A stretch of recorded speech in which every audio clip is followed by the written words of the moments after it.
Derby people, welcome to Monday Rules Blues. My name is Shinobi Salty and I'm doing this video with the fabulous Cobra Derby coach.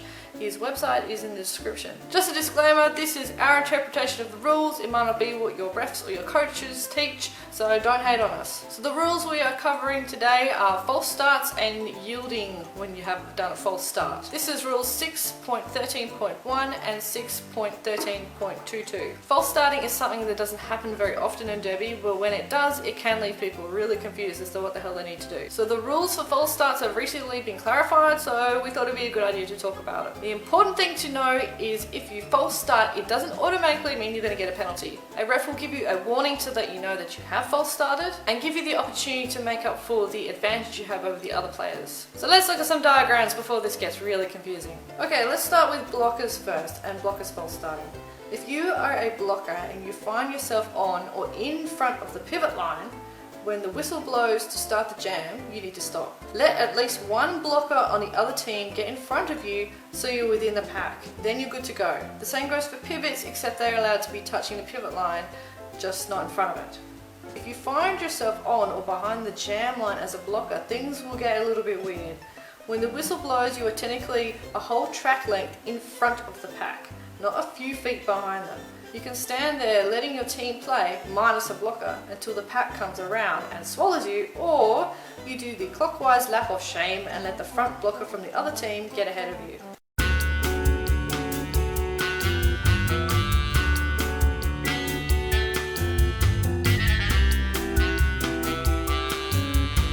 If you want to just stand there and let them come to you, it's the same as being out of play in front any other time.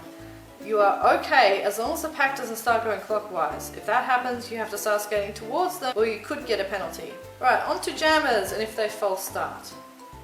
What Cobra Kai Derby coaches hears from the refs is that when a jammer false starts, they call the warning, and a lot of skaters don't realise that this is a warning, and they step off the track to go to the box, thinking they've gotten a penalty already. They then get told to go back on the track by a ref or by the penalty box manager, only to get immediately sent to the penalty box for either skating out of bounds or track cutting because of how they left and then re-entered.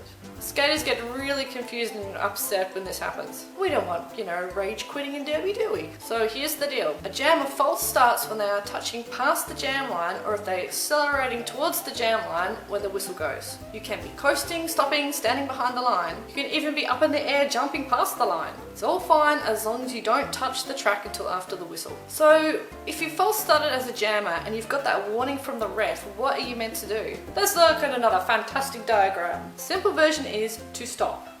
Let all the opposing players you passed illegally get back in front of you, then continue to play as normal. Don't look for an okay from the ref.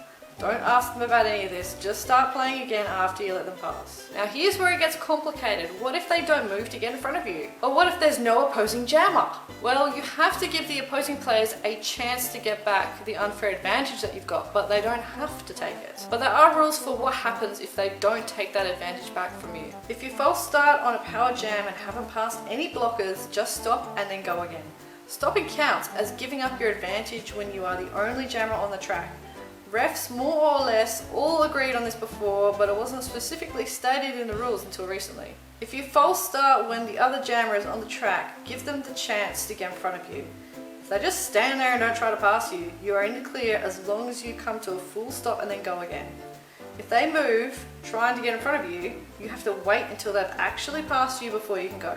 The really tricky thing about this is the refs aren't going to tell you when it's okay to go after you've stopped. That is considered coaching and it's a big no-no for refs. It's up to the players to know the rule, to understand it and to play it out correctly. So the basic too long didn't read version is stop to let the people pass you. If nobody you pass moves, then it's time to go, go, go. So that's it for this week. Don't forget to like and subscribe for more awesome, wonderful videos, and I will see you guys next week. And also hang around at the end of this video for outtakes and tell me what you think of them, if they're okay, and I should put them in them or just not put them at the end of videos. I don't know.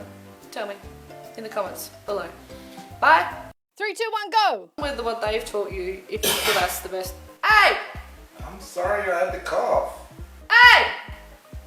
How dare you cough while I'm trying to film YouTube goodness? Obviously. Okay. Stop coughing and breathing, alright? Just stop it. Stop it! No bodily functions at all. Period.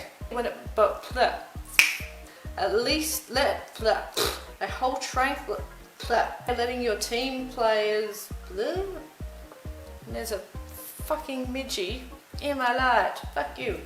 I'm holding an invisible. What is this? It's like an invisible breast cup.